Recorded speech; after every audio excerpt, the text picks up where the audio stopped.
ಟಗರು ಚಿಟ್ಟೆ ಅಲಿಯಾಸ್ ವಸಿಷ್ಠ ಸಿಂಹ ಈಗ ಲವ್ಲಿ ಸಿನಿಮಾದ ನಾಯಕ. ಇಷ್ಟು ದಿನ ಮಾಸ್ ಆಗಿ ಎಂಟರ್ಟೈನ್ ಕೊಟ್ಟಂತವ್ರು ಈಗ ಲವರ್ ಬಾಯ್ ಆಗಿ ಕಾಣಿಸ್ಕೊಳ್ತಿದ್ದಾರೆ. ಬನ್ನಿ ಅವರನ್ನ ಮಾತಾಡ್ಸೋಣ. ಸರ್ ಹೇಗಿದ್ದೀರಾ ಸರ್? ನಾವು ಕೂಡ ಚೆನ್ನಾಗಿದ್ದೀವಿ. ಇವಾಗ ನಿಮ್ಮ ಸಾಂಗ್ ರಿಲೀಸ್ ಆಯಿತು, ಸೂಪರ್ ಹಿಟ್ ಆಗಿ ಜನಗಳ ಒಳ್ಳೆ ರೆಸ್ಪಾನ್ಸ್ ಸಿಗ್ತಾ ಇದೆ. ಏನು ಅನಿಸ್ತಾ ಇದೆ ಸರ್? ಖುಷಿ ಆಗುತ್ತೆ. ನಮ್ಮ ಕೆಲಸ ಹೆಚ್ಚು ಜನ ತಲುಪಬೇಕು ಅನ್ನೋದೇ ನಮ್ಮ ಆಸೆ. ತಲುಪಿದಾಗ ಅವರು ಅದನ್ನು ನೆಚ್ಕೊಂಡಾಗ that's all you want in life. ನಿಮ್ಮನ್ನ ಫ್ಯಾನ್ಸ್ಗಳು ಮಾಸ್ ಆಗಿ ನೋಡಿದ್ದಾರೆ, ವಿಲನ್ ಆಗಿ ಒಂದು ರಗಡ್ ಲುಕ್ಕಲ್ಲಿ ನೋಡಿದ್ದಾರೆ. ಇವಾಗ ಈ ಸಿನಿಮಾದಲ್ಲಿ ಕೆಲವೊಂದು ಸರಿ ನೋಡಿದಾಗ ಒಂದು ಲವರ್ ಬಾಯ್ ಆಗಿ ಕಾಣಿಸ್ಕೊಂಡಿದ್ದೀರಾ, ಇನ್ನೊಂದು ಕಡೆ ನೋಡಿದಾಗ ಒಂದು ರಗಡ್ ಆಗಿ ಕಾಣಿಸ್ಕೊಂಡಿದ್ದೀರಾ. ಆ್ಯಕ್ಚುಲ್ ಆಗಿ ನೀವು ಈ ಸಿನಿಮಾದಲ್ಲಿ ಏನು? ಯಾಕೆ ನಮ್ಮ ಮಾಸ್ ಹುಡುಗರು ರಗಡ್ ಆಗಿರೋರು ಲವ್ ಮಾಡುವಾಗ ಕೇಳಿ ಇನ್ನು ಜಾಸ್ತಿ ತುಂಬ ಸೀರಿಯಸ್ ಆಗಿ ತುಂಬ ಹಚ್ಕೊಂಡು ಲವ್ ಮಾಡೋದು. ಮಾಸ್ ಹುಡುಗರು ಲವ್ ರೇಂಜಲ್ಲಿ ಅದೇ ಲವ್, ಈ ಥರ ಲವ್ವಲ್ಲಿ ತುಂಬ ಎಕ್ಸ್ಪೀರಿಯನ್ಸ್ ಇರೋರ ಥರನೇ ಆಲ್ರೆಡಿ ಗೊತ್ತು ಬಿಡಿ, ನಿಮ್ದು ಒಳ್ಳೆ ಜೋಡಿ ಅಲ್ವಾ?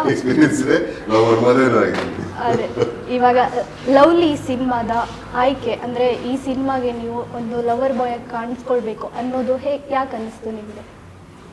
ಕಥೆ, ನನ್ನ ಅನಿಸಿಕೆಗಿಂತ ಕಥೆ ಪಾತ್ರ ಆಗಿದೆ. ತುಂಬಾ ಒಳ್ಳೆ ಕಥೆ, ಒಳ್ಳೆ ಪಾತ್ರ, ಹಲವಾರು ಡೈಮೆನ್ಷನ್ ಇರೋ ಪಾತ್ರ. ಸೊ ಕತೆ ಕೇಳಿದಾಗಲೇ ಇಷ್ಟ ಆಗಿತ್ತು. ಆ್ಯಂಡ್ ಈ ಕತೆ ನಾನು ಕೇಳಿದ ಮದುವೆ ಮುಂಚೆ, ಸೊ ಶೂಟಿಂಗ್ ಶುರು ಮಾಡಿದ್ದು ಮದುವೆ ಆಗಿತ್ತು. ಬಟ್ ಇದು ತುಂಬ ದೊಡ್ಡ ಸ್ಕೇಲ್ನ ಸಿನಿಮಾ, ದೊಡ್ಡ ಕ್ಯಾನ್ವಾಸ್ ಸಿನಿಮಾ.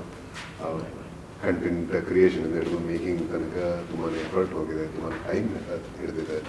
ಸೊ ಈಗ ಏನು ರಿಲೀಸ್ ಆಗಿ ಜನರ ಮುಂದೆ ಬರೋದಕ್ಕೆ ರೆಡಿ ಆಗಿದ್ದೀವಿ. ಜೂನಲ್ಲಿ ಸಿನಿಮಾ ರಿಲೀಸ್ ಆಗಿದೆ. ಆ್ಯಂಡ್ ಥ್ರೂಔಟ್ ಈ ಪ್ರಾಸೆಸ್ಸಲ್ಲಿ ನಾನು ಹೇಳ್ತೇನೆ, ಹರಿಪ್ರಿ ಅವರು ಕತೆ ಕೇಳಿದ ದಿವಸದಿಂದನೂ she knows about the movie. So ಅವರ ಇನ್ಪುಟ್ಸ್ಗಳು ಸಾಕಷ್ಟಿದ್ದಾರೆ ನನಗೆ. ಸೊ ಲವರ್ ಹತ್ರನೇ ಹೇಳಿಸ್ಕೊಂಡಾಗ ಅದಕ್ಕಿಂತ ಇನ್ನೇನು ಬೇಕು ಲವ್ ಯಾಕೆ ಅಲ್ವಾ ಸರ್? ಅದೇ ಹಿಂದೆ ನೀವು ಮಾಡಿರೋ ಸಿನಿಮಾಗೂ ಈ ಸಿನಿಮಾಗೂ ಆಡಿಯನ್ಸ್ಗೆ ಏನು ಸ್ಪೆಷಲ್ ಆಗಿ ಸಿಗ್ತಾ ಇದೆ? ಇದಕ್ಕೆ ಮುಂಚೆ ಮಾಡಿರುವಂಥದ್ದು ಯಾವುದನ್ನು ಈ ಸಿನಿಮಾದಲ್ಲಿ ಕಾಣಲ್ಲ. ಇಲ್ಲಿ ಪಾತ್ರನೇ ಅಂದರೆ ಇದಕ್ಕೆ ಮುಂಚೆ ಮಾಡಿದ ಸಿನಿಮಾಗಳಲ್ಲಾಗಲಿ, ನಂತರ ಲವ್ ಆದ್ಮೇಲೆ ಒಪ್ಕೊಂಡು ಮಾಡ್ತಿರ್ತಕ್ಕಂಥ ಸಿನಿಮಾಗಳಲ್ಲೂ ಈ ಥರದ ಒಂದು ಮಲ್ಟಿಪಲ್ ಡೈಮೆನ್ಷನ್ಸ್ ಅನ್ನೋದು ಇದೆ ಅಂತ ಹೇಳೋಕ್ಕೋಲ್ಲ. ಯಾಕಂದರೆ ಪ್ರತಿಯೊಂದು ಸ್ಕ್ರಿಪ್ಟ್ಗೂ ಆ ಥರದ್ದೊಂದು ಎಸೆನ್ಸ್ ಇರಲ್ಲ. ಈ script real incident based script, ಒಂದಷ್ಟು ನಮ್ಮ ಸೊಸೈಟಿ, ನಮ್ಮ ಸುತ್ತ ಆಗಿರ್ತಕ್ಕಂಥ ನಡೆದಿರ್ತಕ್ಕಂಥ ವಿಷಯಗಳನ್ನ ಬೇಸ್ ಮಾಡಿ ಕಟ್ಟಿರ್ತಕ್ಕಂಥ ಒಂದು ಕತೆ. ತುಂಬಾ ಬದುಕಿಗೆ ಹತ್ತಿರ ಅನಿಸುತ್ತೆ, ನಮ್ಮ ಭಾವನೆಗಳ ಹತ್ತಿರ ಅನಿಸುತ್ತೆ. ಸೊ ಈ ಸಿನಿಮಾ ಇದರ ಟೋಟಲ್ ಎಂಟೈರ್ಲಿ ಡಿಫ್ರೆಂಟ್ ಅಪ್ರೋಚ್ ಈ ಸಿನಿಮಾದು, ಈ ಕಥೆಯದ್ದು. ಸೊ ನೀನು ನೋಡಬೇಕು ಕಥೆಯನ್ನು ಬಿಟ್ಕೊಂಡೆ. ಅದೇ ನೀವು ಇವಾಗ ನೀವೇ ಹಾಡಿರುವಂಥ ನಿಮ್ಮ ಸಿನಿಮಾದ ಹಾಡು ತುಂಬ ಸೂಪರ್ ಡೂಪರ್ ಹಿಟ್ ಆಗ್ತಾ ಇದೆ. ನಮಗೋಸ್ಕರ, ಫ್ಯಾನ್ಸ್ಗೋಸ್ಕರ ಒಂದು ಲೈನ್. ಬಯಸಿ ಬಯಸಿ ಎದೆಗೆಳಿದು ನನ್ನ ಜಗದ ರಸಿಯಾದೆ, ತಿಳಿದು ತಿಳಿದು ಬಂದಿಯಾಗಿ ನಿನ್ನ ಮನದ ರಸನಾದೆ, ನಿನ್ನ ಹಚ್ಚೆ ಹಾಕಿಸೋ ಹುಚ್ಚು ಈಗ ನನ್ನಲ್ಲಿ, ಎಂದು ಕೂಡ ಬೆಚ್ಚಗಿರನು ಬಚ್ಚಿಡುವೆನ ಕಣ್ಣಲ್ಲಿ, ನೀನಾದೇನಾ ನಾನೇ ನೀನೇನಾ, ಹೇಗಾದೇನಾ ಪ್ರೀತಿ ಹೀಗೇನಾ. ಡೈರೆಕ್ಟರ್ ಬರೆದಿರ್ತಕ್ಕಂಥ ಹಾಡು. ನನ್ನ ಅನೂಪ ಸಿಲಿ ಕಾಂಬಿನೇಷನಲ್ಲಿ ಮೂರನೇ ಹ್ಯಾಟ್ರಿಕ್ ಕಾಂಬಿನೇಷನ್ ಹಾಡು. ಮರೆತೆ ಹೋದೆನು. ಹೌದು, ಅದು ಒಂದು ಸಕ್ಕದಾಗಿತ್ತು ಸರ್. ಕೇಳಕ್ಕಂತೂ ತುಂಬ ಖುಷಿ ಆಗುತ್ತೆ. ಯಾವಾಗಲೂ ಒಬ್ಬರೇ ಇದ್ದಾಗಂತೂ ಆ ಸಾಂಗ್ನ ಹಾಕೊಂಡಾಗಂತೂ ಏನೋ ಬೇರೆ ಲೋಕಕ್ಕೆ ಹೋಗಿದ್ದೀವಿ ಅನ್ನೋ ಫೀಲ್ ಕೊಡುತ್ತೆ ಆ ಸಾಂಗ್ ಕೇಳಿದಾಗ. ಇವಾಗಲೂ ಕೂಡ ಅದೇ ರಿಲೀಸ್ ಆಗಿರೋ ಸಾಂಗು ಕೂಡ ತುಂಬ ಚೆನ್ನಾಗಾಗಿದೆ, ಚೆನ್ನಾಗಿ ಬಂದಿದೆ. ಅದೇ ರೀತಿ ಸೀರಿಯಸ್ಲಿ ಸರ್ ತುಂಬ ಇಷ್ಟ ಆಯಿತು. ಅದೇ ಇವಾಗ ನನ್ನ ಒಂದು ಕ್ವಶನ್ ಏನಂದರೆ, ನೀವು ವಿಲನ್ ಆಗಿ ಕಾಣಿಸ್ಕೊಂಡಾಗ ನಿಮ್ಮ ವಾಯ್ಸ್ ಇದೆಯಲ್ಲ, ಒಂದು ಬೇಸ್ ವಾಯ್ಸು ಕೇಳಿದಾಗ ಸ್ವಲ್ಪ ಭಯ ಅನಿಸುತ್ತೆ, ಅಪ್ಪ ಏನಪ್ಪ ವಾಯ್ಸು ಅನಿಸುತ್ತೆ. ಅದೇ ನೀವು ಹಾಡ್ತಾ ಇರುವಾಗ ಕೇಳ್ತಾ ಇರಬೇಕು ಅನಿಸುತ್ತೆ. ಏನು ಸರ್ ಇದ್ರ ಗುಟ್ಟು? ಬೇರೆ ಬೇರೆ ಪಾತ್ರಗಳು ನೋಡಿದಾಗ ದಯವಿಟ್ಟು ಗಮನಿಸಿ, ಮಾಯಾಬಜಾರ್ ಎಲ್ಲ ನೋಡಿದಾಗ ವಿಲನ್ ಅನಿಸುತ್ತೆ. ಅಥವಾ ಪ್ರಭಾಸ್ಗೆ ಸಲಾರ್ ಡಬ್ ಮಾಡಿದಾಗ ನೋಡಿಲ್ಲ ಅನಿಸ್ತಾ ವಾಯ್ಸು. ಇವಾಗ ನೀವು ಹೇಳ್ತಾ ಇದ್ದೀರಲ್ಲ ಇವಾಗ ಇದು serious ಕೇಳಿದಾಗ ಭಯ ಆಗುತ್ತೆ ಈ ಥರ ವಾಯ್ಸ್ಗೆ. ಈಗ ಅಥವಾ ನಾನು ಡಬ್ ಮಾಡಿದಾಗ ಪ್ರವಾಸ ಏನಾದ್ರು ವಿಲನ್ ಥರ ಕಂಡ್ರ ಇಲ್ಲ ಇಲ್ಲ ಸರ್. ಸಂದರ್ಭ ವಾಯ್ಸು ಟೋನು ಇಂಟೋನೇಷನ್ ಅದು ನಮಗೆ ದೇವರು ಕೊಟ್ಟಿರೋ ಗಿಫ್ಟು ಸ್ವಲ್ಪ ದೊಡ್ಡದಾಗಿ ಜೋರಾಗಿ ಕೊಟ್ಟಿದ್ದಾರೆ. ಸೊ ನಿಮ್ಮ ಫ್ಯಾನ್ಸಲ್ಲಿ ಎಷ್ಟೋ ಜನ ಫ್ಯಾನ್ಸು ಅರ್ಧ ನಿಮ್ಮ ವಾಯ್ಸಿಗೆ ಫಿದಾ ಆಗ್ಬಿಟ್ಟಿದ್ದಾರೆ. ಮತ್ತೆ ಅವ್ರಿಗೆಲ್ಲ ಇಷ್ಟ ಆಗಿದೆ ವಿಲನ್ ಥರ ಅಂತ ಹೆಂಗೆ ಅಲ್ಲ ಸರ್, ನಾನು ಹೆಂಗೆ ಹೇಳಿರೋದು ಗೊತ್ತಾ, ಆ ಥರ ಸರ್ ವಿಲನ್ ಆಗಿ ಡೈಲಾಗ್ ಹೇಳುವಾಗ ಭಯ ಅನ್ಸುತ್ತೆ, ಅದೇ ವಾಯ್ಸು ಹಾಡು ಹೇಳುವಾಗ ಕೇಳೋಣ ಅಂತ ಅನ್ಸುತ್ತೆ. ಅದಕ್ಕೆ ಇದ್ರ ಗುಟ್ ಏನು ಅಂತ ನಾನು ಕೇಳಿದ್ದು. ದೇವರು ಇಟ್ಸ್ ಎ ಗಾಡ್ ಗಿಫ್ಟ್, ದೇವ್ರು ಕೊಟ್ಟಿರೋ ಗಿಫ್ಟ್. ಅದು ನನ್ನ ತಂದೆ ತಾಯಿ ಆಶೀರ್ವಾದ ಬಳಕೆ ಮಾಡೋದು. ಈ ಸಿನಿಮಾದಲ್ಲಿ ನೀವು ಯಾವ ಥರ ಲವರು? ಅಂದರೆ ಇವಾಗ ನಾನು ಹೇಳ್ತಾ ಇರೋದು ತುಂಬ ಅಂಡರ್ಸ್ಟ್ಯಾಂಡಿಂಗ್ ಹುಡುಗಿನ ತುಂಬ ಅರ್ಥ ಮಾಡಿಕೊಂಡು ಹೋಗುವಂಥವ್ರ, ಅಥವಾ ಯಾವಾಗಲೂ ತರಲೆ ಮಾಡಿಕೊಂಡು ತಮಾಷೆ ಮಾಡಿಕೊಂಡು ಹುಡುಗಿನ ಕಾಲು ಹೇಳ್ಕೊಂಡು ಈ ಥರ ಹೋಗುವಂಥ ಲವರ? ಒಂದು ತಿಂಗಳು ಒಂದೂವರೆ ತಿಂಗಳೊಳಗೆ ಸಿನಿಮಾ ರಿಲೀಸ್ ಆಗುತ್ತೆ, ನೋಡ್ಬೇಕು ಸರ್. ಆದ್ರೂ ಅಭಿಮಾನಿಗಳಿಗೆ ಒಂದು ಕ್ಯೂರಿಯಾಸಿಟಿ ಇರುತ್ತಲ್ವಾ, ಯಾವ ಥರ ಇರ್ಬೋದು? ಈ ಸಿನಿಮಾದಲ್ಲಿ ಇವನು ಜೈ ಅಂತಕ್ಕಂಥ ಒಂದು ಪಾತ್ರ, ಇವನು ಒಂದು ಅದ್ಭುತವಾದ ಲವರ್. ಯಾವ ರೀತಿ ಅದ್ಭುತ ಅಂತ ನೀವು ಸ್ಕ್ರೀನಲ್ಲಿ ನೋಡಿದಾಗಲೇ ಕಂಡಿರ್ಬೋದು ಸರ್. ಖಂಡಿತ ಸರ್, ನೋಡೋಣ. ಸಾಂಗೇ ಇಷ್ಟು ಚೆನ್ನಾಗಿದೆ ಅಂದಮೇಲೆ ಇನ್ನು ಸಿನಿಮಾ ನೋಡದೆ ಇರೋಕ್ಕಾಗತ್ತಾ? ಸಿನಿಮಾ ಒಂದಂತೂ ಅಂದರೆ ಹೆಮ್ಮೆಯಿಂದ ಹೇಳ್ಬಹುದಾದದ್ದೇನೆಂದರೆ ಪ್ರತಿಯೊಬ್ಬ ಹುಡುಗ ಮತ್ತು ಪ್ರತಿಯೊಂದು ಹುಡುಗಿನೂ ಈ ಸಿನಿಮಾ ನೋಡಿದಾಗ ಈ ಥರದ್ದು ವಿಷಯಗಳು ನಮ್ಮ ಜೀವನದಲ್ಲಿ ಇರಬೇಕು ಅಂತ ಅನಿಸುತ್ತೆ. ನನಗೆ ಈಗ ನಾನೇ ನನ್ನ ಲೈಫಲ್ಲಿ ನಾನು ಪ್ರೀತಿ ಮದುವೆ ಆದವಳೆ, ಬಟ್ ಈ ಸಿನಿಮಾ ಈ ಪಾತ್ರದಲ್ಲಿ ಇರ್ತಕ್ಕಂಥ ಒಂದಷ್ಟು ಆಯಾಮಗಳು ಆಸ್ಪೆಕ್ಟ್ಗಳು ತುಂಬಾ ನನಗೆ ಸರ್ಪ್ರೈಸ್. ನನಗೆ ಇಷ್ಟು ಚೆನ್ನಾಗಿ ಬರೆದಿದ್ದಾರಲ್ಲ, ಇದು ಚೆನ್ನಾಗಿದೆಯಲ್ಲ ಅಂತ ನನಗೆ ಪರ್ಫಾರ್ಮ್ ಮಾಡಬೇಕಂತ ಅನಿಸಿತ್ತು. ಆ ಥರದ ಹಲವಾರು ವಿಷಯಗಳು ಸಿನಿಮಾದಲ್ಲಿ ಲವರ್ಸು ಅಂತಲೇ ಅಲ್ಲ, ಯಂಗ್ಸ್ಟರ್ಸ್, ಫ್ಯಾಮಿಲಿ ಆಡಿಯನ್ಸ್ ಎಸ್ಪೆಷಲಿ ನೋಡಬೇಕಂತ ಅದ್ಭುತವಾದ ಕಾನ್ಸೆಪ್ಟ್. ನಿಮ್ಮ ಪ್ರಕಾರ ಪ್ರೀತಿ ಅಂದರೆ ಏನು ಸರ್? ಪ್ರೀತಿನ ಆ್ಯಕ್ಚುಲಿ ಏನಂದರೆ ಡಿಫೈನ್ ಮಾಡೋಕ್ಕೆ ಹೋಗಬಾರ್ದು. ಅದು ಡಿಫಿನೇಷನ್ಗೆ ಸಿಗ್ತಕ್ಕಂಥ ಚಿಕ್ಕ ಒಂದು ವಿಷಯ ಅಲ್ಲ. ಬಟ್ ನನ್ನ ಈ ಹೊಸ ಜರ್ನಿ ಇದೆಯಲ್ಲ, ಪೋಸ್ಟ್ ಮ್ಯಾರೇಜ್ ಅಥವಾ ಪೋಸ್ಟ್ ವೆಡ್ಡಿಂಗ್ ಲೈಫ್, ಇದರಲ್ಲಿ ನಾನು ಅರ್ಥ ಮಾಡ್ಕೊಳ್ತಾ ಇರೋದು, ನಾನು ಮದುವೆ ಮುಂಚೆ ಶಿ ವಾಸ್ ಮೈ ಲವರ್ ಅಷ್ಟೇ. ಅದರ ನಂತರ ಹೆಂಡತಿ ಆದಮೇಲಿಂದ ನನಗೆ ಪ್ರೀತಿಯ ಭಾಷೆ ಬೇರೆ ರೀತಿ ಅಂದರೆ ಬದುಕಿನ ಅಥವಾ ನಮ್ಮದೇ ಆದ ಒಂದು ಮಿರರ್ ಇಸ್ ಲವ್ ಅಂತ ಅನಿಸುತ್ತೆ ಈಗ. And this will definitely change in coming. ಆವಾಗಿನ ಅಂಡರ್ಸ್ಟ್ಯಾಂಡಿಂಗು, ಆವಾಗಿನ ಫೇಸ್ ಆಫ್ ಲೈಫ್ ಬೇರೆ ಇರುತ್ತೆ. ಯಾವತ್ತೇ ಇದ್ರು ಒಂದಂತೂ ಶಾಶ್ವತ, ಸದಾಕಾಲ ಸಾರ್ವಕಾಲಿಕ ಒಬ್ಬರು ನಮ್ಗೆ ಇಷ್ಟಪಡ್ತಾರೆ, ನಮ್ಮ ಜೊತೆ ಇರಬೇಕು ಅಂತ ಬಯಸ್ತಾರಲ್ಲ, ಅವರ ವರ್ತನೆ ಎಲ್ಲ ನಮ್ಮನ್ನೇ ರಿಫ್ಲೆಕ್ಟ್ ಮಾಡ್ತಾರೆ. ಸೊ ನಾವು ಹೇಗೆ ನಡ್ಕೋತೀವಿ ಅನ್ನೋದು ಅವ್ರಿಗೆ ಕಾಣ್ಬೋದು. ಸೊ ಯಾರಿಗೆ ಹೋಗ್ತಾರೆ ಸರ್, ನಿಮ್ಮ ದೊಡ್ಡ ಅಭಿಮಾನಿ ಒಬ್ಬರು ನಿಮ್ಮ ಮೇಲೆ ಕ್ರಶ್ ಆಗಿತ್ತಂತೆ. ಅವರು ನಾವು ಲಾಸ್ಟ್ ಟೈಮ್ ಇಂಟರ್ವ್ಯೂ ಮಾಡಿದಾಗ ನಮ್ಮ ಹತ್ರ ಹೇಳ್ಕೊಂಡಿದ್ರು. ಬಿಗ್ ಬಾಸ್ ತನಿಷಾ ಅವರು ನನಗೆ ವಸಿಷ್ಠ ಸರ್ ಮೇಲೆ ತುಂಬ ಈ ಥರ ಕ್ರಶ್ ಆಗಿತ್ತು, ಅವ್ರು ಮದುವೆ ಆಗಿ ನನ್ನ ಹಾರ್ಟ್ ಬ್ರೇಕ್ ಮಾಡಿಬಿಟ್ರು ಈ ಥರ ಹೇಳಿದರು ಸರ್. ಬೇಜಾರಿಂದ ಹೇಳ್ತಾ ಇದ್ರು. ಅವ್ರಿಗೋಸ್ಕರ ಏನು ಹೇಳ್ತೀರಾ? ಮದುವೆ ಆಗಿರೋದು ನನ್ನ ಕ್ರಶ್ ಆಗಿತ್ತು, ನಾನು ಮದುವೆ ಮಾಡಿದೆ. ಈಗ ಅದಕ್ಕೆ ಮುಂಚೆ ನನಗೆ ಫಾರ್ ಇನ್ಸ್ಟೆನ್ಸ್ ಶ್ರೇಯಾ ಘೋಷಾಲ್ ಅವರು ಅಂತ ತುಂಬ ಇಷ್ಟ, ಅವ್ರ ಕ್ರಶ್ ಇತ್ತು. ಕ್ರಶ್ ಅವ್ರ ಮದುವೆ ಆಯಿತು, ಹಾರ್ಟ್ ಬ್ರೇಕ್ ಆಗಿ ಮಾಡ್ಕೊಳ್ಳಿ. ಅದು ಯಾವಾಗಲೂ ಇಷ್ಟಪಡ್ತೀವಿ, ಯಾವಾಗಲೂ ಇಷ್ಟಪಡ್ತೀವಿ. ಸೊ ಡೋಂಟ್ ಫೀಲ್ ಬ್ಯಾಡ್, ಅದು ಲೈಫ್ ವಿಲ್ ಗೋ ಆನ್. ಅದು ಆ ದಿಕ್ಕಲ್ಲಿ ನಡ್ಕೊಂಡು ನಾವು ಒಬ್ಬರನ್ನ ಇಷ್ಟಪಡ್ತೀವಿ, ನಾವು ಒಬ್ಬರನ್ನ ಗೌರವಿಸ್ತೀವಿ. ಅದರಲ್ಲಿ no looking back or taking back. ಇವಾಗ ನಿಮಗೆ ತುಂಬ ಒಳ್ಳೆಯದಾಗಲಿ. ಇವಾಗ ಅವ್ರಿಗೆ ಹಾರ್ಟ್ ಬ್ರೇಕ್ ಆಗಿರೋ ಥರ ನಿಮಗೂ ಒಂದು ಸ್ವಲ್ಪ ಕಾಲೇಜ್ ಡೇಸಲ್ಲಿ ಆಗಿರ್ಬೋದು, ಸ್ಕೂಲ್ ಡೇಸಲ್ಲಿ ಆಗಿರ್ಬೋದು, ಯಾರಾದರೂ ಹುಡುಗಿ ಈ ಥರ ಏನಾದರೂ ಬೇಜಾರು ಮಾಡಿದ್ರಾ? ಹಾರ್ಟ್ ಬ್ರೇಕ್ ಏನಾದರೂ ಮಾಡಿದ್ರಾ? ಸರ್ ಹೇಳ್ಬೋದು, ಪರವಾಗಿಲ್ಲ, ಮದುವೆ ಆಗಿದೆ ಅಂತೆಲ್ಲ ಹೈಡ್ ಮಾಡೋದಿಲ್ಲ. ನಮ್ಮ ಹೆಣ್ಮಕ್ಳು ಯಾರು ನನಗೆ ಆ ಥರ ನೋವು ಕೊಟ್ಟಿಲ್ಲ. ತುಂಬ ಗೌರವದಿಂದ ಹೇಳ್ತೀನಿ, ಗೌರವದಿಂದ ಕೊಡಬೇಕು ಅನ್ನೋ ನೆಪಕ್ಕಲ್ಲ. ನನಗೆ ನನ್ನ ಸ್ಕೂಲ್ ಡೇಸಿಂದ ನನ್ನ ಸಹಪಾಠಿಗಳೆಲ್ಲರೂ ತುಂಬಾ ಚೆನ್ನಾಗಿ, ತುಂಬ ವಿಶ್ವಾಸದಿಂದ ಫ್ರೆಂಡ್ಶಿಪ್ ನಡೆಸ್ಕೊಂಡಿದ್ದಾರೆ. ಯಾವುದೇ ಈ ಪಾಸಿಂಗ್ ಪ್ರೋಗ್ರಾಮ್ದಷ್ಟು ಬರ್ತಾವಲ್ಲ ಲೈಫಲ್ಲಿ ಬಂದವು ಕೂಡ ತುಂಬಾ ಚೆನ್ನಾಗಿ ನೋಡ್ಕೊಂಡಿದ್ದಾರೆ, ನಡೆಸ್ಕೊಂಡಿದ್ದಾರೆ. ತುಂಬ ಪ್ರೀತಿ ಅಭಿಮಾನ ಯಾರಿಗೂ ನನ್ನ ಹಾರ್ಟ್ ಬ್ರೇಕ್ ಆಗಿ ಫೀಲ್ ಆಗಿ ಆ ಥರದ್ದೆಲ್ಲ ಯಾರು ಅಷ್ಟು ಡೀಪ್ ಆಗಿ ಯಾರು ಹೋಗಿಲ್ಲ ಅನ್ಸುತ್ತೆ ಹಾಗಿದ್ರೆ. ಆ್ಯಂಡ್ ನಾನು ಒಬ್ಬರನ್ನೇ ಲೈಫಲ್ಲಿ ಪ್ರಪೋಸ್ ಮಾಡಿದ್ರೆ ಇವಾಗ ನನಗೆ ಸೊ ಸರ್, ಇವಾಗ ನೀವು ಹಾಡು ಹೇಳೋದ್ರಿಂದ ನಿಮಗೆ ಹೆಚ್ಚು ಖುಷಿ ಸಿಗುತ್ತೋ ಅಥವಾ ಈ ಥರ ಆ್ಯಕ್ಟ್ ಮಾಡಿ ಜನಗಳನ್ನ ರಂಜಿಸೋದು, ಈ ಥರ ರಂಜಿಸೋದ್ರಿಂದ ಹೆಚ್ಚು ಖುಷಿ ಸಿಗುತ್ತೋ? ಜನರನ್ನ ರಚಿಸೋದ್ರಲ್ಲಿ ಖುಷಿ ಇದೆ. ಹಾಡಾರು ಸರಿ, ಯಾರು ಸರಿ, ಏನು ನೀವು ಚೆನ್ನಾಗಿ ಮಾಡಬೇಕು. ನೀವು ಯಾವಾಗಲೂ ಇಷ್ಟಪಟ್ಟು ಕೇಳುವಂಥ ಹಾಡು ಯಾವುದು? ನನಗೆ ಪರ್ಟಿಕ್ಯುಲರ್ ಆಗಿ ಯಾಕಂದರೆ ತುಂಬ ಸಾವಿರಾರು ಹಾಡುಗಳು ಇಷ್ಟ ನನಗೆ. ಬೇರೆ ಬೇರೆ ಭಾಷೆ ಹಾಡುಗಳು ಇಷ್ಟ, ಬೇರೆ ಬೇರೆ ಸಿಂಗರ್ಸ್ ವಾಯ್ಸ್ ಇಷ್ಟ. ಸೊ ಡಿಪೆಂಡ್ಸ್ ಆ ಟೈಮಲ್ಲಿ ಯಾವ್ದು ನೆನಪಾಗುತ್ತೆ ಅವ್ರ ಪ್ಲೇಲಿಸ್ಟ್ ನೋಡುತ್ತೆ. ಸರಿ, ಈಗಾಗಿದ್ದರೆ ಯಾವಾಗಲೂ ಈಗ ಆಲ್ ಟೈಮ್ ಫೇವ್ರೇಟ್ ನಮ್ಮ ಗುರುಗಳ ಸಾಂಗ್ಗಳೇ. ಯಾವುದು ಸರ್ ಅದರಲ್ಲಿ? ಹೌದು, ಎಷ್ಟೊಂದು ಚೆನ್ನಾಗಿರೋ ಸಾಂಗ್ಗಳಿದೆ. ಅದೇ ಒಂದಿನ ಕೇಳೋದಾಗಲ್ಲ. ಸರ್, ಇವಾಗ ಆ ಥರ ಬೇಡ. ಇವಾಗ ಮೇಡಮ್ ತುಂಬ ಕೋಪ ಮಾಡ್ಕೊಂಡಾಗ ಅವರನ್ನು ರಂಜಿಸೋದಕ್ಕೆ ಯಾವ ಸಾಂಗನ್ನು ಹಾಡ್ತೀರಾ? ತುಂಬ ರಂಜಿಸೋದಕ್ಕೆ ಬೇರೆ, ಕೋಪ ಮಾಡ್ಕೊಂಡ್ರೆ ಅದು ಸಾಂದರ್ಭಿಕವಾಗಿ ಅದು ಬರ್ತಾ ಇರುತ್ತೆ. ಅವರನ್ನು ರಂಜಿಸೋದಕ್ಕೆ ಅಂದರೆ ಕನ್ವಿನ್ಸ್ ಮಾಡೋಕ್ಕೆ ರಂಜಿಸೋದಕ್ಕೆ ಅದೇ ಡಿಪೆಂಡ್ಸ್ ಆನ್ ಸಿಚುವೇಶನ್. ಅಂದರೆ ಸಿಚುವೇಶನ್ ಆರ್ ಆಲ್ವೇಸ್ ಡಿಫ್ರೆಂಟ್ ಅಲ್ಲ. ನಾನು ಹಾಡ್ತಾನೆ ಇರ್ತೀನಿ, ನಾನು ಸುಮ್ಮನೆ ಇದ್ದರೂ ಹಾಡ್ತಾ ಇರ್ತೀನಿ. ನನಗೆ ಆ ಥರ ಟಿಪಿಕಲ್ ಆಗಿ ಇದನ್ನೇ ಅಂತ ಹೇಳೋಕ್ಕೆ ಸದ್ಯಕ್ಕೆ ನೆನಪಾಗಿಲ್ಲ.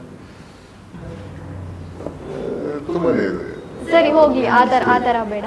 ನೀವು ಎಷ್ಟೊಂದು ಹಾಡುಗಳನ್ನು ಹಾಡಿರ್ತೀರಲ್ವ, ಅದರಲ್ಲಿ ಈ ಹಾಡು ನೀವು ತುಂಬ ಚೆನ್ನಾಗಿ ಹಾಡ್ತೀರಾ ಅಂತ ಒಂದು ಸರಿ ಹೊಗಳಿದಾಗಿ ಇದ್ರೆ ಯಾವ ಹಾಡಾಗಿರ್ಬೋದು?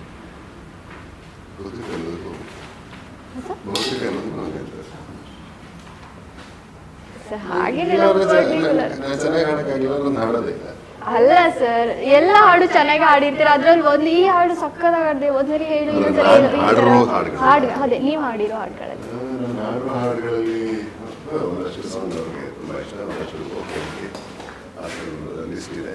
ಅದರಲ್ಲಿ ಅವ್ರಿಗೆ ಒಂದು ಸಾಂಗ್ ಆ್ಯಕ್ಚುಲಿ ನಾನು ಇನ್ನು ರಿಲೀಸ್ ಆಗಿಲ್ಲ, ಹಾಗೆ ಹಾಡೋದಿಲ್ಲ, ಕಾಪಿರೈಟ್ ಇಷ್ಟ ಆಗುತ್ತೆ. ಇದಿಷ್ಟ ಅವರಿಗೆ ಒಂದು ರೈತ ಸಾಂಗ್ ಹಾಡಿದ್ವಿ, ಅದು ತುಂಬ ಇಷ್ಟ. ಅದು ರಿಲೀಸ್ ಆಗಿರೋ ಲಿಸ್ಟಲ್ಲಿ ಅದಿಷ್ಟ. ಸರ್, ಇವಾಗ ನಿಮ್ಮ ಸಿನಿಮಾದಲ್ಲಿ ಸಾಧು ಸರ್ ಇದ್ದಾರೆ, ಹಾಗೆ ಸೂರಜ್ ಅವರು ಇದ್ದಾರೆ. ಇವ್ರಗಳ ಜೊತೆ ಹೇಗಿತ್ತು ಈ ಜರ್ನಿ? ತುಂಬ ಖುಷಿ ಪಡ. ಆ್ಯಂಡ್ ಸಾಧು ಸರ್ ಬಗ್ಗೆ ಹೇಳಬೇಕಂದ್ರೆ ಇದರಲ್ಲಿ ಅವರು ನೆವರ್ ಬಿಫೋರ್ ಅನ್ನೋ ಥರದೊಂದು ಪಾತ್ರ. ಅವ್ರನ್ನ ಸ್ಕ್ರೀನಲ್ಲಿ ಈ ಥರ ನೋಡಿಲ್ಲ. ಮೊನ್ನೆ ಮೃದುವಾಗಿ ಇಂಥ ಕಲಾವಿದ ಮಾತಾಡಬೇಕೆ, ಮಹಾಕಲಾವಿದ. ಈ ಪಾತ್ರ ತುಂಬ ಒಂದು ಫ್ರೆಶ್ ಟ್ರೀಟ್ಮೆಂಟ್ ಇದೆ, ಹೊಸ ಅಪ್ರೋಚ್ ಇದೆ, ತುಂಬ ಚೆನ್ನಾಗಿ. ಆದರೆ of course is a golden actor, ತುಂಬ ವಿಶೇಷವಾಗಿ ಹೊಸದಾಗಿರುತ್ತೆ. ಆ್ಯಂಡ್ ಸೂರಜ್ ಅವನು ಅದ್ಭುತವಾಗಿ ಬರ್ತಿದೆ. ಅವನ ಮ್ಯಾನರಿಸಮ್, ಟೈಮಿಂಗು, ವಾಯ್ಸ್ ಮಾಡ್ಯುಲೇಷನ್ ಎಲ್ಲವೂ ತುಂಬಾ ಮನಸ್ಸು ಖುಷಿ ಕೊಡ್ತಾನೆ. ಇವ್ರ ಜೊತೆಗೆ ನಮ್ಮ ಸಿನಿಮಾಗೆ ಲತನ, ಮಾಳವಿಕಾ ಅವರು, ವಂಶಿಕಾ, ನಮ್ಮ ಸೆಲೆಬ್ರಿಟಿ ಪ್ರತಿಯೊಬ್ಬ ಸಮೀಕ್ಷಾ, ಎಲ್ಲರೂ ಅವರ ಪಾತ್ರಕ್ಕೆ ಅಷ್ಟೇ ಅಚ್ಚುಕಟ್ಟಾಗಿ, ಅಷ್ಟೇ ಸಲೀಸಾಗಿ, ಸುಲಭವಾಗಿ, ಆದರೆ ಸರಾಗವಾಗಿ ಆ್ಯಕ್ಟ್ ಮಾಡಿದ್ದಾರೆ. ಜಸ್ಟಿಸ್ ಮಾಡಿದ್ದಾರೆ. ನಮ್ಮ ಶೋಭರಾಜ್ ಅವರು ಆ್ಯಕ್ಟ್ ಮಾಡಿದ್ದಾರೆ, ಡಾಕ್ಟರ್ ಸುದಿ, ನಮ್ಮ Wardha, bunch of talented actors, talented technicians ಮಾಡಿದ್ದಾರೆ. ಈ ಸಿನಿಮಾ ರಿಲೀಸ್ ಆದಮೇಲಿಂದ ಹೆಮ್ಮೆಯಿಂದ ಹೇಳುವಲ್ಲಿ ಒಂದಷ್ಟು ಪ್ರತಿಭೆಗಳು ಚಿತ್ರರಂಗದ ಅಸೆಟ್ ಆಗಿ ಬೆಳೀತಾರೆ. ಈ ಸಿನಿಮಾ ಬಂದ ನಂತರ ಅದು ಪೂರ್ವ. ಈ ಸಿನಿಮಾದ ಯಾವ ಸೀನು ನಿಮಗೆ ತುಂಬ ಚಾಲೆಂಜಿಂಗ್ ಅನಿಸಿದ್ದು? ಬಹುತೇಕ ಅಂದರೆ ಸ್ಕ್ರಿಪ್ಟ್ ಹೆಂಗಿದೆ ಅಷ್ಟೇ, multiple faceted character, multi dimensional character, ತುಂಬ ಅಗ್ರೆಸಿವ್ ಆಗಿರುತ್ತೆ, ತುಂಬ ಎಮೋಷನಲ್ ಆಗಿರುತ್ತೆ, ತುಂಬ ಸ್ವೀಟ್ ಆಗಿರುತ್ತೆ, ರೊಮ್ಯಾಂಟಿಕ್ ಆಗಿರುತ್ತೆ. ಸೊ ಹಲವಾರು ಲುಕ್ಸ್ ಇದೆ, ಗೆಟಪ್ಗಳಿದೆ ಸಿನಿಮಾದಲ್ಲಿ. ಒಂದಷ್ಟು ಒಂದು ಕೆಲವು ವರ್ಷಗಳ ಜರ್ನಿ ಇದೆ, ಅದರಲ್ಲಿ ಫಿಟ್ನೆಸ್ ಕಾಪಾಡ್ಕೋಬೇಕು. ಆದರೆ ಒಂದು ಟೈಪ್ ಒಂದು ಡಿಸೈನ್ ಇದೆ. ಸೊ ಆ ಡಿಸೈನು ಮತ್ತೆ ಚೇಂಜ್ ಮಾಡಬೇಕು. ಎವ್ರಿ ಡೇ ಲುಕ್ನೆಲ್ಲ ವರ್ಕ್ ಮಾಡಬೇಕು. 2-3 ಗಂಟೆ ಬರೀ ರೆಡಿಯಾಗಿ ಟೈಮ್ ಕೊಡಬೇಕು. ಇದಾದ್ಮೇಲೆ ಹಗಲು ಶೂಟಿಂಗ್ ಮಾಡಬೇಕು. ಸೊ ಸಾಕಷ್ಟು ಮೆಮೊರೀಸ್ ಇದೆ ಈ ಸಿನಿಮಾ ಮೇಕಿಂಗಲ್ಲಿ, ಶೂಟಿಂಗಲ್ಲಿ ಅಂತ. ಅಷ್ಟು ಎಫರ್ಟ್ ಹಾಕಿದ್ವಿ. ಈ ತಂಡ ಅವರುಗಳು ಎಫರ್ಟ್ ಹಾಕಿದ್ವಿ, ಅವ್ರ ಎನರ್ಜಿ ನೋಡಿ ಇನ್ನೂ ಎಂಥೂಸಿಯಾಸಮ್ ಬಿಲ್ಡ್ ಆಗಿ ಇನ್ನು ಅದಕ್ಕಿಂತ ಬೆಸ್ಟ್ ಏನಾದ್ರು ನಾವೇನಾದ್ರು ಕೊಡಬೇಕು ಜೊತೆಗೆ ಕೆಲಸ ಮಾಡಿದ್ದೀವಿ. ತುಂಬಾ ಖುಷಿ ಆಗುತ್ತೆ. ನಿಮಗೆ ರೊಮ್ಯಾಂಟಿಕ್ ಸೀನ್ ಮಾಡೋದು ಕಷ್ಟ ಅನ್ಸುತ್ತಾ ಅಥವಾ ಮಾಸ್ ಸೀನ್ ಮಾಡೋದು ಕಷ್ಟ ಅನ್ಸುತ್ತಾ? ಝೋನಲ್ಲಿ ಅಷ್ಟೇ ಪಾತ್ರದ ಅಥವಾ ಸೀಕ್ವೆನ್ಸ್ನ ನರೇಷನ್ ಕರೆಕ್ಟ್ ಆಗಿಬಿಟ್ಟಿದ್ರೆ ಯಾವುದು ಕಷ್ಟ ಅನ್ಸುತ್ತೆ. ಈಗ ಸ್ವಲ್ಪ ಎಕ್ಸ್ಪೀರಿಯನ್ಸ್ ಇದೆ ಅದೇ ಅದು ಸ್ವಲ್ಪ ಹೆಲ್ಪ್ ಆಗುತ್ತೆ. ಅದೆಲ್ಲ ಏನಿರಲ್ಲ, ಆರಾಮಾಗಿ ಮಾಡ್ಬೋದು. ಇವಾಗ ಈ ಸಿನಿಮಾ ಒಂದು ಒಳ್ಳೆ ಲವ್ ಸ್ಟೋರಿ ಅಂತ ಹತ್ತಿರವಾಗಿ ಕ್ಯಾಮ್ರಾ ಮುಂದೆ ಆಕ್ಷನ್ ಒಂದು ಕಟ್ ಅನ್ನೋ ತನಕದ ಒಂದು ಜರ್ನಿ ಇದೆಯಲ್ಲ, ಆ ಕ್ಷಣದಲ್ಲಿ ಆ ಸಂದರ್ಭದಲ್ಲಿ ಆ ಪಾತ್ರವಾಗಿ ಆ ಪಾತ್ರಕ್ಕೋಸ್ಕರ ಏನು ಮಾಡ್ಬೋದು ಸಲೀಸಾಗಿ ಬಂದ್ಬಿಡುತ್ತೆ. ಅಥವಾ ಸಲೀಸಾಗಿ ಬರುತ್ತೆ ಅಂದರೆ ಪ್ರಿಪರೇಷನ್ ಇರುತ್ತೆ, ಅದಕ್ಕೆ ಮೆಂಟಲಿ ಪ್ರಿಪೇರ್ ಆಗಿರ್ತೀವಿ, ರೆಡಿ ಆಗಿರ್ತೀವಿ, ಅದನ್ನೇ ಧ್ಯಾನಿಸಿರ್ತೀವಿ. ಸೊ ಆ ಟೆನ್ಯೂರಲ್ಲಿ ಅದೆಲ್ಲ ಸ್ವಲ್ಪ ಅಂಡ್ ಅದಕ್ಕೆ ಮುಂಚೆ ಅಥವಾ ಅದರ ನಂತರ ಕಟ್ಟದ ಮೇಲೆ ಹಂಗೆ ಅಲ್ಲಿ ಇಲ್ಲಿ ಇರೋದಕ್ಕಾಗಲ್ಲ. ಅದಕ್ಕೆ ತುಂಬಾ ಒಂದು ಮೆಂಟಲ್ ಮೀಟಿಂಗ್ ಹೌದು. ಅದಕ್ಕೆ ತಕ್ಕಂಗೆ ನಮ್ಮ ಜೊತೆಲಿರೋರು ಸ್ಪಂದಿಸಬೇಕಾಗುತ್ತೆ, ಸಹಕರಿಸಬೇಕಾಗುತ್ತೆ, ಅರ್ಥ ಮಾಡ್ಕೋಬೇಕಾಗುತ್ತೆ. ಬ್ಯೂಟಿಫುಲ್ ಆಸ್ಪೆಕ್ಟ್ಸ್ ಸರ್, ಇವಾಗ ಸಿನಿಮಾದಲ್ಲಿ ಒಂದು ಒಳ್ಳೆ ಲವ್ ಸ್ಟೋರಿ ಇರಬಹುದು ಅನ್ನೋದು ನಮ್ಮ ಅಭಿಪ್ರಾಯ ಕೂಡ. ನೀವು ಹೇಳೋದ್ರಲ್ಲಿ ಗೊತ್ತಾಗಿದೆ, ಒಂದು ಸಕ್ಕತ್ತಾಗಿರೋ ಒಂದು ಲವ್ ಸ್ಟೋರಿ ಸಿಗುತ್ತೆ ನಮಗೆ ನೋಡೋಕ್ಕೆ ಅಂತ. ಹಾಗೆ ನೀವು ಲವ್ ಮಾಡಿ ಮದುವೆ ಆದವರು, ಆ ಲವ್ಗೂ ಈ ಸಿನಿಮಾದಲ್ಲಿರೋ ಲವ್ಗೂ ಯಾವುದೋ ಒಂದು ಸೀನ್ ಮಾಡುವಾಗ ಇದು ನನಗೆ ಯಾಕೋ ತುಂಬ ಕನೆಕ್ಟ್ ಆಗ್ತಾ ಇದೆಯಲ್ಲ ಅಂತ ಅನಿಸುತ್ತಾ? ಸಿನಿಮಾದಲ್ಲಿ ಆಗಕ್ಲವಾಗುತ್ತೆ, ಲೈಫಲ್ಲಿ ಒಂದು ಸರಿ ಒಂದೇ ಒಂದ್ಸರಿ ಅದು ಡೆಫಿನೆಟ್ ಆಗಿ ಇದೇ ವ್ಯಕ್ತಿ ಫಿಕ್ಸ್ ಅಂದ್ರೆ ಅದು ಶಾಶ್ವತ. ಮಾಡೋದೇ ಕಷ್ಟ. ಸೀಕ್ವೆನ್ಸ್ಗಳಲ್ಲಿ ಏನಕ್ಕಿಂತ ಯಾವುದೋ ಒಂದು ಕ್ಯಾರೆಕ್ಟರೈಸೇಷನ್ ಟ್ರೇಟ್ಸ್ ಅಲ್ಲಿ ಒಂದು ಸ್ವಲ್ಪ ಸಿಮಿಲಾರಿಟೀಸ್ ಕಾಣ್ಬೋದು, ನಮ್ಮ ಥರ ಅಂತ ಅನ್ನಿಸ್ಬೋದು, ಹೋಲಿಕೆ ಕಾಣಿಸ್ಬೋದು. ಅಂಥವು ಪರ್ಫ ಮಾಡ್ಬೇಕನ್ನೋ ಥರ ಬರುತ್ತೆ. ನನ್ನ ಕೊಡಂಗೆ ಇದೆಯಲ್ಲ ಅಥವಾ ನಾನು ನಡ್ಕೊಳ್ಳೋದಿದೆಯಲ್ಲ ಅಥವಾ ನಾನು ಈ ಥರ ಏನು ಮಾಡಿದ್ನಲ್ಲ ಆ ಥರ ಹೋಗಿ ಖುಷಿ ಕೊಡುತ್ತೆ. ಅಂದರೆ ಎಂಜಾಯ್ ಇಟ್ ಅಷ್ಟೇ. ಇವಾಗ ಈ ಸೀನ್ ಮಾಡುವಾಗ ನಿಮ್ಗೆ ಯಾವಾಗಾದ್ರೂ ಅನ್ಸುತ್ತಾ ನಾನು ಇದನ್ನ ಮಾಡಿದ್ರೆ ಮನೇಲಿ ಯಾವ ಥರ ರೆಸ್ಪಾನ್ಸ್ ಬರುತ್ತೆ, ನೋಡಿದಾಗ ರಿಲೀಸ್ ಆದಾಗ ಏನಾದ್ರು ಬೈತಾರೇನೋ, ಈ ಥರ ಏನಾದರೂ ಕಾನ್ಶಿಯಸ್ ಆಗಿ ಏನಾದರೂ ಮಾಡಿದ್ರೆ ಯಾವುದಾದ್ರೂ ಸೀನ್ ಲವ್ ಸೀನ್ಗಳು ಮಾಡುವಾಗ? ಹೇಳ್ತಾ ಇರೋ ಪ್ರಶ್ನೆಯಲ್ಲಿ ಹೆಚ್ಚು ಕಡಿಮೆ ಸಿನಿಮಾನ ಹೇಳ್ಬಿಡ್ಬೇಕು, ಕಥೆಗೆ ಹೇಳ್ಬಿಡ್ಬೇಕು ಅಂತ ಗೊತ್ತಿದ್ದ ಮೂಲಕ ಸಿನಿಮಾ ನೋಡಿದ್ಮೇಲೆ ಡೆಫಿನೆಟ್ಲಿ ಅಂದರೆ ರಿಲೀಸ್ ಆದಮೇಲೆ ಸರಿ, ಆಗಿದ್ರೆ ನಾನು ಕಷ್ಟ. ಪರವಾಗಿಲ್ಲ, ಆಗಿದ್ರೆ ನಾನು ಒಂದಿಷ್ಟು ಫನ್ನಿ ಕ್ವಶನ್ಸ್ ಕೇಳ್ತೀನಿ ನಿಮ್ಗೆ ಇವಾಗ. ಹೌದು ಸರ್, ಹಾಗಿದ್ರೆ ಇದು ಫನ್ ಆಗಿತ್ತಾ?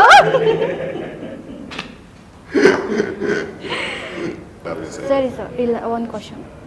ಹಿಂದೆಯಿಂದ ಯಾರಾದರೂ ಕೂಗಿದ್ರೆ ನಾವು ಯಾಕೆ ತಿರುಗಿ ನೋಡ್ತೀವಿ? ಅಲ್ಲ ಅಲ್ಲ ಸರ್, ಫನ್ನಿ ಕ್ವಶನ್, ಆನ್ಸರು ಮಾತ್ರ ಫನ್ನಿ ಆಗೇ ಇರುತ್ತೆ ಅಲ್ವಾ? ಸರಿ, ಸೀರಿಯಸ್ ಕ್ವಶನ್, ಆನ್ಸರ್ ಸೀರಿಯಸ್ ಆಗಿದೆ ಇದು. ಇಲ್ಲ, ನನ್ನ ಕ್ವಶನ್ಗೆ ಇದು ಆನ್ಸರ್ ಅಲ್ಲ.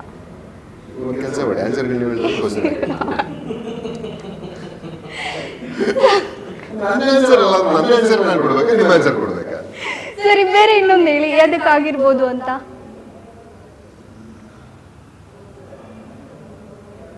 ಸೂರಜ್, ನಿಮ್ಮ ಬುದ್ಧಿನ ಉಪಯೋಗಿಸಿ ಸರ್ಗೆ ಹೆಲ್ಪ್ ಮಾಡಿ.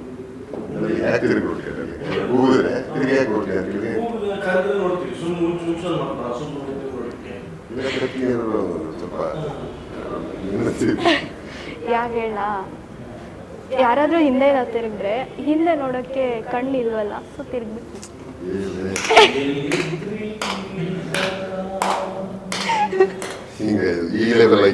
ಹೌದೌದು,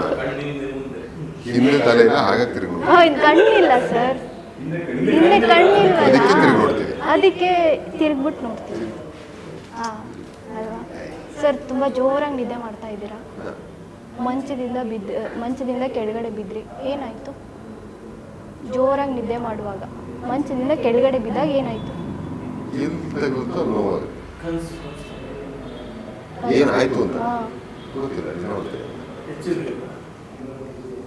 ಸರ್ ಅವ್ರು ಮಾಡಿದ್ರು, ಇದ್ರ ಮೇಲೆ ನಿಮಗೆ ಎಚ್ಚರ ಆಗುತ್ತೆ ತಾನೇ?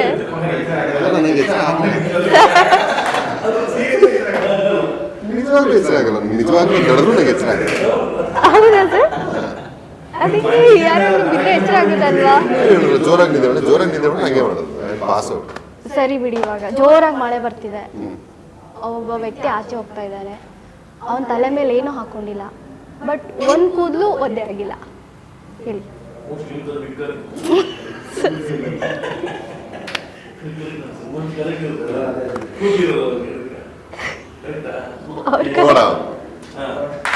ಕರೆಕ್ಟಾಗಿ ಹೇಳಿದ್ರು ಅವರು. ಒಂದ್ ಮನೆ ಕಟ್ಟಕ್ಕೆ 20 ದಿನ ಆಗುತ್ತೆ, ಅದೇ 20 ಜನ ಸೇರ್ಬಿಟ್ಟು ಅದೇ ಮನೆ ಕಟ್ಟಕ್ಕೆ ಎಷ್ಟು ದಿನ ಆಗುತ್ತೆ? ಇಲ್ಲ ಸರ್, ಒಂದು ಮನೆ ಕಟ್ಟಕ್ಕೆ 20 ದಿವಸ ಆಗುತ್ತೆ. ಅದೇ 20 ಜನ ಸೇರ್ಬಿಟ್ಟು ಮನೆ ಕಟ್ಟಕ್ಕೆ ಎಷ್ಟು ದಿನ ಆಗುತ್ತೆ? ಒಂದು ಮನೆ ಕಟ್ಟಕ್ಕೆ 20 ಜನ ಮಿನಿಮಮ್ ಇರಬೇಕು. ಇಲ್ಲ, ಮನೆ ಕಟ್ಕೊಳ್ಳೋದ್ರಿಂದ ಅಲ್ಲ, ನೀವು ಕಟ್ಟಿರೋ ಮನೆ ನೀವು ಮತ್ತೆ ಯಾಕೆ ಕಟ್ತೀರಾ?